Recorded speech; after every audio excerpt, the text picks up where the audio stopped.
Masya Allah, tabarakallah, asik banget nih. Jadwal bulan ini hari pertama aku mau bukber sama sahabat-sahabat lama. Hari kedua sahabat lama yang udah lama gak ketemu. Hari ketiga aku mau bukber sama keluarga besar. Hari keempat aku mau bukber sama partner-partner kerja. Kenapa Pak? Belum Ramadan udah full jadwal Iya bukber nih, ya. tanggal 1 Luar sampai biasa. 30, udah full Pak. Udah full. Bukber terus. Bukber terus Pak. Masya Allah, tabarakallah. Soalnya kan kalau bukber itu adalah salah satu momen yang paling kita tunggu-tunggu dong di bulan Ramadan. Betul. Rame-rame, ngumpul-ngumpul, Betul. makan tajil, berdoa bersama. Betul. Apalagi bisa kajian sama Ustadz Syam yang jadwalnya juga pasti Amin. Masya Allah. Bookingnya harus dari 5 tahun sebelumnya. Kalau bukber sama kami di Trans TV. Oh gitu. Ada acara yang spesial pokoknya ya. Insya Allah. Oh gitu. Makanya kan nggak semuanya kan bisa kita lakuin di bulan Nggak Ramadan. semuanya, harus kita tahu yang mana prioritas kita. Oh gitu. Makanya bagus untuk kita bahas hari ini.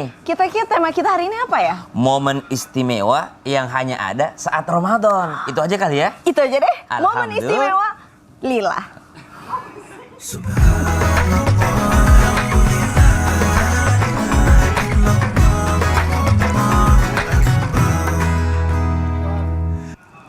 Assalamualaikum warahmatullahi wabarakatuh. Waalaikumsalam warahmatullahi wabarakatuh. Jamaah. Yeay. Oh jamaah. Yeay. Alhamdulillah. Allahumma sholli ala Sayyidina Muhammad wa ala ali Sayyidina Muhammad. Apa kabar guru-guruku? Alhamdulillah. Aduh, sebentar lagi insya Allah kita menginjakan bulan Ramadan. Insya Allah. Itu nanti ajarin ya guru-guruku Kita harus doanya. belajar juga dari Ustaz Ilman, Ya. karena beliau ahli ekonomi, Oke. ekonomi syariah, Oh, makanya mengatur keuangan di bulan Ramadan. Waduh. Kalau Ustaz Sam kan Quran, gimana mengatur ataman Quran kita? Betul, kalau Ustadz kan ahli ilmu, ahli agama, bagaimana kita meningkatkan ilmu dan ketakwaan ya kan Amin, dalam bulan Ramadan. amin. Makanya tema kita tuh hari ini adalah seru banget tapi penuh dengan makna. Apa Karena itu? tema kita adalah momen istimewa yang hanya ada saat Ramadan. Masya Guru-guruku Allah. silakan duduk.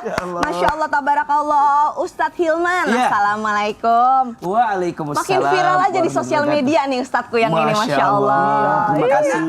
Komunitasnya adalah remaja Betul. kekinian. Tapi yang saya suka viralnya adalah viral ketakwaan, menyebarkan ilmu agama, bukan viral hal-hal yang ya nggak penting dan nggak guna gitu, Masya Allah. Nah Ustadz, berbicara tentang Ya. suatu hal yang penting dan berguna. Bener nggak sih kalau misalkan sahur di hari pertama itu ada keutamaannya dibandingkan dengan sahur-sahur di hari kedua, ketiga, keempat, kelima gitu. Sebenarnya apa sih sahur di malam puasa pertama itu berbeda emang dibandingkan dengan malam-malam yang lainnya? Mohon tausiahnya. Baik, mohon izin guru kami Ustaz Maulana, Ustaz Syam, Kak Caca, dan seluruh jamaah Islam itu indah yang dicintai Allah. Bismillahirrahmanirrahim. Assalamualaikum warahmatullahi wabarakatuh. Waalaikumsalam warahmatullahi wabarakatuh. Alhamdulillah, wassalatu wassalamu ala rasulillah, la hawla wa la quwata illa billah, amma ba'd. Jamaah Islam itu indah yang dicintai Allah. Bulan suci Ramadan adalah bulan yang sangat kita rindukan. Kenapa? Karena di dalamnya Allah hadirkan banyak keutamaan yang tak dimiliki di bulan-bulan yang lain. Salah satu amalan yang jangan sampai kita tinggalkan di bulan suci Ramadan adalah sahur. Apalagi di hari pertama bulan suci Ramadan. Kenapa berbeda? Ya, karena sahur di hari pertama itu mengundang kebahagiaan. Itu hari pertama ada semangat membuka bulan suci Ramadan kita. Ada semangat, apalagi jika kita sahur dengan keluarga tercinta, dengan orang yang kita cintai. Tentu ini menjadi semangat yang sangat luar biasa. Kenapa? Karena menjadi step langkah awal untuk menghadirkan Ramadan yang lebih berkualitas dibanding Ramadan-Ramadan yang sebelumnya. Dan biasanya kalau hari pertamanya semangat, insya Allah kesannya juga semangat. Walaupun juga tidak sedikit orang yang awalnya semangat ujungnya jadi kendor. Memang gak sedikit. Tapi minimal kalau di awalnya dia sudah semangat, maka insya Allah kedepannya akan makin semangat. Satu, sahur itu mengundang kebahagiaan. Yang kedua, ini yang paling penting. Sahur itu mengundang keberkahan. Baginda Nabi SAW menyampaikan, tasahharu fa inna suhur barakah. Bersahurlah kalian, Karena sesungguhnya dalam sahur itu ada keberkahan. Apa di antara keberkahannya? Setidaknya ada 2. Yang pertama, di waktu sahur itu doa yang kita panjatkan mustajab. Maka nanti saat kita sahur, jangan lupa panjatkan doa-doa terbaik kita kepada Allah Subhanahu wa taala. Yang sedang punya kesulitan, minta agar Allah lapangkan. Yang sedang punya hajat, minta agar Allah segerakan. Yang barangkali sedang memiliki satu keinginan, maka mintakan kepada Allah agar Allah hadirkan keinginan itu. Dan yang kedua, ternyata waktu sahur itu adalah waktu di mana Allah dan malaikat bersolawat di atas orang yang bersahur. Kata Nabi, sahur itu mengundang keberkahan. Janganlah engkau tinggalkan walaupun hanya dengan seteguk air. Karena sesungguhnya Allah dan malaikat bersolawat di atas orang yang bersahur. Masya Allah. Maka ayo jadikan nanti hari pertama kita Ramadan untuk memulai hari dengan sahur yang berkualitas. Kumpul dengan keluarga, beningkan hati, bersihkan hati. Insya Allah sahur yang pertama punya kualitas yang sangat luar biasa. Karena akan menentukan sahur-sahur yang selanjutnya. Mudah-mudahan kita diberikan kekuatan untuk sampai bulan suci Ramadan. Dan insya Allah sahur pertama bisa berkumpul dengan keluarga kita yang tercinta. Amin ya rabbal alamin. Masya Allah, tabarakallah, Allah tuh baik banget ya. Kita dikasih kesempatan banyak buat berdoa, buat bertaubat, ya kan, buat mendekatkan diri. Ustaz Hilman, tapi kalau misalkan sahurnya itu nggak di bulan Ramadan, tetap malaikat dan Allah berselawat. Walaupun tidak di bulan Ramadan. Jadi misalkan puasa Senin Kamis atau puasa Daud. Sama ya. Hanya barangkali mungkin kan Ramadan itu setiap detak-detiknya sangat punya mahal kualitas yang banget sangat nih luar gitu, biasa, valuable gitu. banget nih. Masya Allah, tabarakallah, jazakallah khair. Assalamualaikum Ustadz Maulana. Waalaikumsalam. Ini guruku yang selalu senyum dan selalu ceramah dengan cara praktek. Kalau beliau itu nggak banyak ngomong tapi praktek, baik, selalu senyum, positive thinking. Masya Allah, tabarakallah. Ustadz, berbicara tentang bulan Ramadan dan juga Ustadz Syam. Ya. Enggak, Ustadz Maulana. Oh iya, baik. Ustadz Maulana kok. Oke. Bener kok Ustadz. Tanya dulu. Ah, siapa? Ustadz Syam? Iya. Really? Oke, di sini Ustadz Maulana. Oke, Ya, kalau begitu.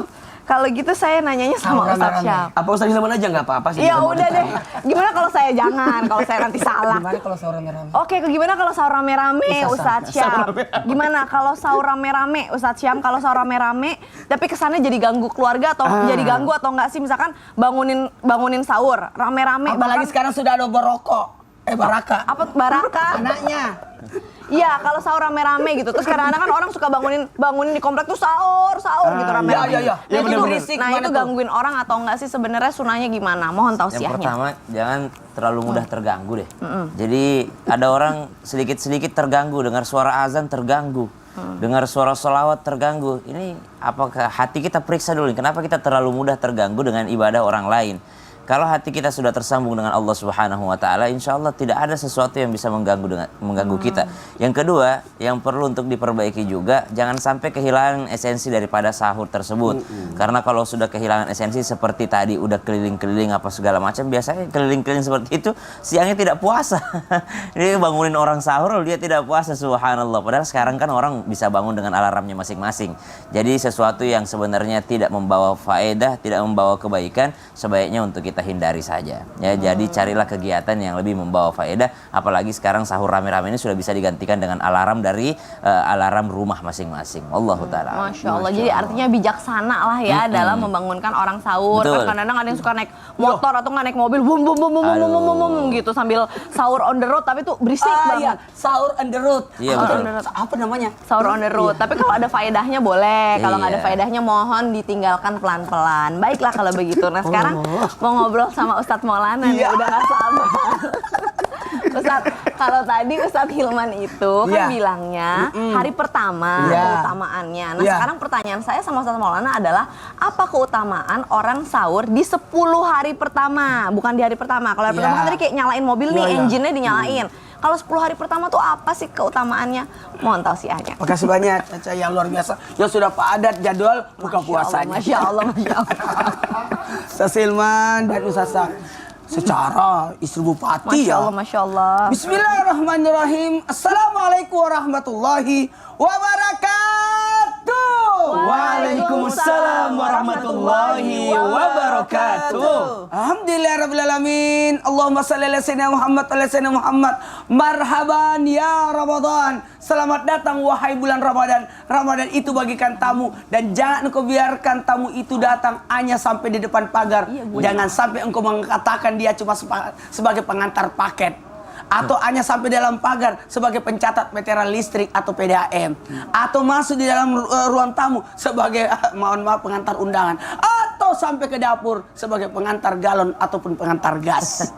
Tapi sambutlah tamumu yang ini Ramadan dengan memuliakannya yang akan nginap di hati kita. Ingat ya, Ramadan itu nginap di hati kita selama 1 bulan penuh. Dan ternyata ada kemuliaan di 10 awal Ramadan. Ramadan itu terbagi 3. Ramadan yang pertama mohon maaf, 10 pertama itu rahmat Allah turun. 10 pertengahan adalah ampunannya Allah. Dan 10 yang ketiga yakni akhir Ramadan adalah pembebas dari api neraka. Maka kalau ditanyakan oleh Caca, Ustadz, apa sih kemuliaan di 10 awal Ramadan? Jawabannya adalah di 10 awal Ramadan adalah rahmatnya Allah. Rahmatnya Allah. Bukankah kita membutuhkan rahmat kasih sayang Allah? Dan ternyata tadi makasih banyak Ustaz Hilman adalah keistimewaannya di 10 awal itu adalah ada namanya memakmurkan, apa tadi namanya kata-katanya Ustaz Hilman? Semangat. Ya, semangat. Semangatnya di awal itu. Semangat dan Ustaz Sam tadi semarak. Jadi semangat dan semaraknya ada di awalnya. Bukankah kalau di awal Ramadan penuh masjid, pertengahan tinggal setengah, akhir Ramadan tinggal sedikit. Nah, kita berharap supaya 1 bulan penuh itu berkualitas. Dan mohon izin saya harus sampaikan, ketika di awal Ramadan lakukan 5 hal. Hari ini Rabu depan, siap-siap lakukan 5 hal. Yang pertama adalah sujud syukur. Ketika sudah mendengar bahwa Ramadan sudah datang, langsung sujud syukur. Biasanya ada pengumuman pemerintah. Langsung, Ramadan sudah tiba. Saya berniat sujud syukur, mensyukuri nikmat datangnya Ramadan sunat karena Allah. Allahu Akbar. Kemudian kedua, yakni sugesti kita baik. Apa itu? Ya Allah, meminta. Berikanlah kami rezeki agar kami bisa beribadah di bulan suci Ramadan. Yang ketiga, dalam kitab Tanurul Qulub dianjurkan untuk berniat sebulan. Saya berniat puasa 1 bulan penuh Ramadan tahun ini karena Allah. Itu yang kita baca di sahur di malam pertama supaya untuk mendapatkan kemuliaan kekuatan, karena rukun puasa cuma 2, niat dan menahan. Dikhawatirkan besok-besoknya dia ketiduran, maka antisipasi dengan berniat 1 bulan. Sujud syukur, meminta rezeki, ya Allah berikanlah aku rezeki agar aku bisa beribadah di bulan suci Ramadan. Saya berniat berpuasa 1 bulan penuh Ramadan tahun ini karena Allah. Kemudian niat tiap malam. Nawaitu somagadin anada seterusnya. Kemudian kelima, yakni keluar dari rumah, lihat ke atas langit, lalu perlihatkan kebahagiaan. Siapa yang berbahagia datangnya Ramadan, maka haramlah kulitnya disentuh apinya neraka. Maka baca doa ini. Malam pertama, baca doa ini. Siapa yang baca doa ini, haramlah kulitnya disentuh api neraka. Baca doanya, baca. Bismillah, apa? Ini doanya.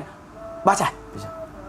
Marhaban ya Ramadan itu. Masya Allah, tabarakallah. Pokoknya hati kita harus seneng Ya, kalau ketemu Ramadan. Jadi senang. masalah hati. Tapi tadi yang paling saya catat adalah 10 hari pertama itu mengharapkan rahmat Allah. Rahmat ya. Allah. Benar, rahmat 10 Allah. pertengahan ampunan. Karena Dan 10 air pembebasan. Rahmat, ampunan, pembebasan. Karena kalau Allah nggak sayang sama kita, selesai hidup kita.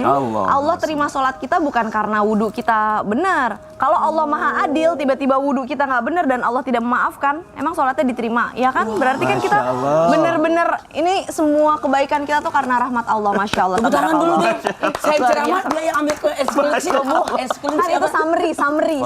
Konklusi summary, Masya Allah. Ustadz Hilman, Iya. kalau di bulan Ramadan itu kan yang paling tunggu-tunggu adalah malam Lailatul Qadar. Iya. Emang ada tanda-tandanya ya? Pengen tahu deh, gimana sih tanda-tandanya? Iya. Kalau kita bicara tentang malam yang sangat spesial di di Ramadan adalah malam Al-Qadar. Ya. Kapan waktunya? Baginda Nabi SAW memberikan prediksi kepada kita. Taharrau lailatul qadri fil witri minal asril awahir fi Ramadan. carilah Lailatul Qadar itu di malam ganjil, di 10 malam terakhir Ramadan. Masya Allah. Berarti kalau sudah masuk 10 malam terakhir Ramadan, pastikan diri kita untuk menjemput Lailatul Qadar. Kapan malamnya? Tentu malam ganjil. 21, 23, 25, 27, 29. Nah, kapan paling tepatnya? Tentu Allah yang Maha tahu. Bagaimana ciri-cirinya? Memang ada beberapa riwayat yang menyebutkan ada tanda alam, malamnya terasa tenang, paginya terasa damai. Tapi yang paling penting, keistiqomahan kita untuk menghadirkan perbaikan menunjukkan kita bisa mendapatkan Lailatul Qadar. Konsistensi intinya adalah Masya Allah, tabarakallah, jazakallah khair, Ustadz Hilman. Ustadz Syam, kalau berbicara tentang persiapan, kalau kita kan manusia persiapan ya semaksimalnya kita bisa apa sih? Tapi pengen tahu deh, dulu baginda Rasul itu kalau mempersiapkan bulan Ramadan seperti apa sih? Baik, bismillahirrahmanirrahim. Tabe guru Ustadz Hilman, Ustadz Maulana, Kak Caca, serta guru-guru kami yang dimuliakan Allah Subhanahu wa taala. Baginda Nabi SAW manusia yang kepadanya lah turun bulan suci Ramadan menjadi bulan yang sangat mulia, sehingga membuat para nabi yang lain merasa iri dan umat yang lain merasa iri dengan umat baginda Nabi besar Muhammad SAW. Rasulullah SAW dikenal sebagai orang yang sangat berbahagia ketika umatnya mendapatkan hadiah Ramadan, karena kitalah umat yang paling pendek usianya dibandingkan umat-umat terdahulu. Kita pula yang paling lemah fisiknya dibandingkan umat-umat terdahulu. Namun Allah menjadikan bulan Ramadan sebagai ajang di mana kita mendapatkan pelipat gandaan pahala dari Allah Subhanahu wa taala. Nabi SAW berbahagia menyambut Ramadan. Salah satu cara Nabi menyambut bulan suci Ramadan adalah dengan memperbanyak puasa. Jadi mulai daripada bulan Rajab, bulan Sya'ban, Nabi SAW paling banyak berpuasa di bulan Sya'ban. Maka ketika ditanyakan apakah Nabi mempersiapkan daripada apa segala macam, Nabi persiapan pertamanya adalah lebih banyak berpuasa sebelum masuk bulan suci Ramadan, sehingga bulan Ramadan itu adalah terasa daripada sambungan puasa dari bulan Sya'ban. Sahabat pernah bertanya, ya Rasulullah, engkau paling banyak saya lihat puasa di bulan Sya'ban. Iya, maka Nabi SAW banyak berpuasa di bulan Sya'ban. Kemudian yang kedua, Nabi SAW di malam pertama bulan suci Ramadan berdoa ketika melihat hilal. Allahumma ahillahu alaina bil amni wal iman wassalamata wal islam wat taufiq lima yuhibbu yarda rabbuna wa rabbukallah. Beliau ketika melihat hilal, maka Nabi SAW berdoa, ya Allah, jadikanlah hilal yang datang ini membawa keamanan dan keimanan bagi kami. Jadikan hilal yang datang ini membawa kedamaian dan keselamatan bagi kami dan keislaman bagi kami, serta taufik sebagaimana yang diridhai oleh Tuhan kami. Wahai hilal, Tuhanmu dan Tuhanku adalah sama, yaitu Allah Subhanahu wa taala. Jadi datangnya bulan Ramadan, kita minta yang pertama, Nabi berdoa minta agar membawa keimanan. Datangnya hilal diminta agar membawa keamanan, diminta agar membawa keselamatan, diminta agar membawa keislaman, dan diminta agar membawa taufik yang membawa keridhaan Allah Subhanahu wa taala. Jadi bukan hanya berbahagia dengan berbahagia begitu saja, namun minta agar selamat di bulan itu, aman di bulan itu, dan bertambah keimanannya di bulan itu. Wallahu taala a'lam. Masya Allah, tabarakallah. Tapi kalau misalkan kita udah terlanjur nggak puasa di bulan-bulan Rajab dan sebelumnya gimana Ustadz Syam? Nggak berdosa, kan sunnah. Sunnah? Iya. Oh, yang tapi penting yang dosa itu kalau Ramadan tidak puasa. Oh, itu baru dosa. Baiklah kalau begitu. Aku mau nelpon suamiku dulu sebentar ya. Assalamualaikum Dedi. Kita udah bikin jadwal belum buat silaturahmi sebelum masuk bulan Ramadan? Bentar lagi kan ya Ustadz ya? Iya. Ya kan? Iya harus dong. Nggak tahu sih itu tuh sunnah atau enggak, atau kebiasaan atau gimana sih? Nggak tahu sih. Apakah sunnah atau kebiasaan? Gini aja, buat semuanya, apakah silaturahmi menjelang masuk Ramadan, apakah sunnah atau kebiasaan? Kita akan bahas setelah yang satu ini. Jangan kemana-mana ya, kita akan bahas tradisikah atau sunnahkah silaturahmi menjelang Ramadan setelah yang satu ini. Jamaah, jamaah. Alhamdulillah. Setelah ini di Islam ituin aja deh, nanti lihat ya, nonton ya. Oke, bye.